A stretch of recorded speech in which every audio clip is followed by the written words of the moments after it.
Mr. Speaker, buy now, pay later or BNPL transactions have constituted a very small fraction of total consumer payments to date. Last year, BNPL transactions amounted to around $440 million, which is less than 0.5% of the $103 billion in credit and debit card payments. Now, BNPL schemes offered in Singapore currently do not pose significant risks of consumer indebtedness. Some common features of BNPL schemes limit the extent of debt accumulation by consumers. For example, BNPL providers typically suspend users from making further BNPL purchases once a payment is overdue. BNPL schemes also do not charge compounding interest on the outstanding amount and cap the amount of late fees levied. Now, the risk of rapid debt accumulation by consumers through BNPL schemes is hence not large. But all BNPL providers in Singapore have also set a minimum account opening age requirement of at least 18 years old.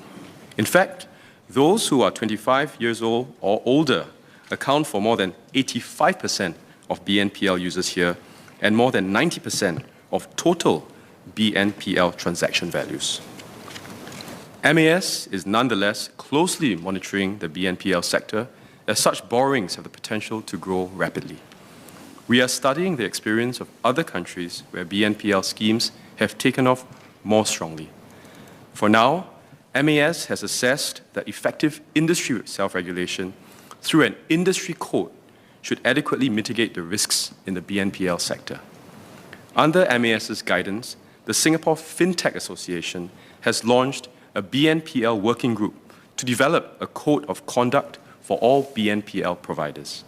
Now, this code, which we expect will be launched in the second half of this year, will seek to mitigate the risk of consumer over-indebtedness and establish minimum safeguards to ensure that consumer interests are well protected while using BNPL schemes. MAS will continue to guide the progress of the BNPL working group and monitor developments in this space. Mr. Desmond Choo.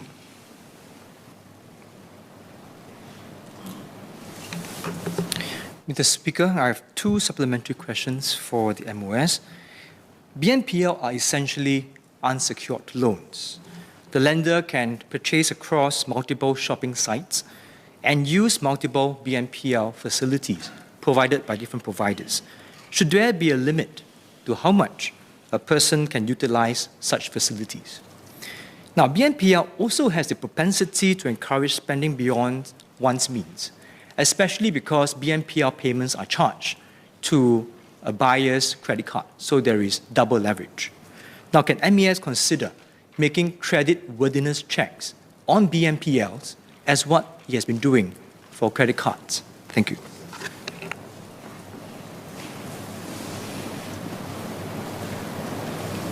Thank the member for his SQ. Now, MAS agrees with the risks highlighted by the member, and as I had mentioned earlier in my response, the BNPL's Code of Conduct will seek to enshrine unique features of BNPL schemes which exist today to limit the extent of debt accumulation by users. In addition, we also expect the Code of Conduct to incorporate minimum safeguards for BNPL providers to limit financial imprudence amongst individuals and also to mitigate risks of consumer over-indebtedness. MAS is monitoring the progress of the BNPL Code and will continue to guide its development, especially on areas where MAS has baseline expectations that need to be met within the code. At this point of time, I want to quickly just share on what consumers may do while we are still working with the SFA on this code. So, as with undertaking any financing of any form, consumers should first consider and prioritize their needs over wants when deciding to make a purchase. BNPL schemes and installment plans should not be used as a way to buy items that are more expensive than what consumers can afford and do not need. By overstretching finances this way, consumers compromise on their financial goals. So, consumers should read and understand the terms of any financing schemes, including BNPL schemes, which are fast gaining popularity, before signing up for any of these schemes. In particular, they should be aware of any fees and charges, such as late fees, which are imposed on missed or partial payments. Consumers need to be sure they are able to make payments fully and promptly and factor in whether they can bear the consequences of failing to do so. Thank you. Mr. Melvin Yong.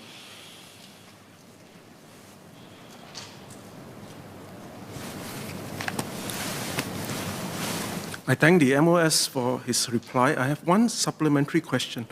The Consumer Association is concerned with the risk posed by this buy now, pay later scheme, especially when the consumer is unable to service the payment installments.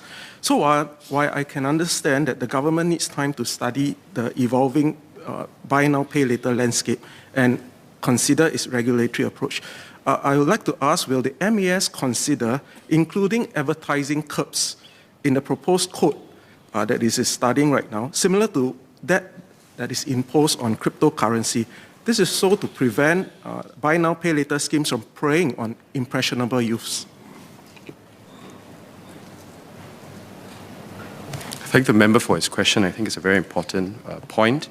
And I also encourage the member and CASE also to work together with the Singapore FinTech Association in the working group to explore some of the suggestions that he has made. Thank you.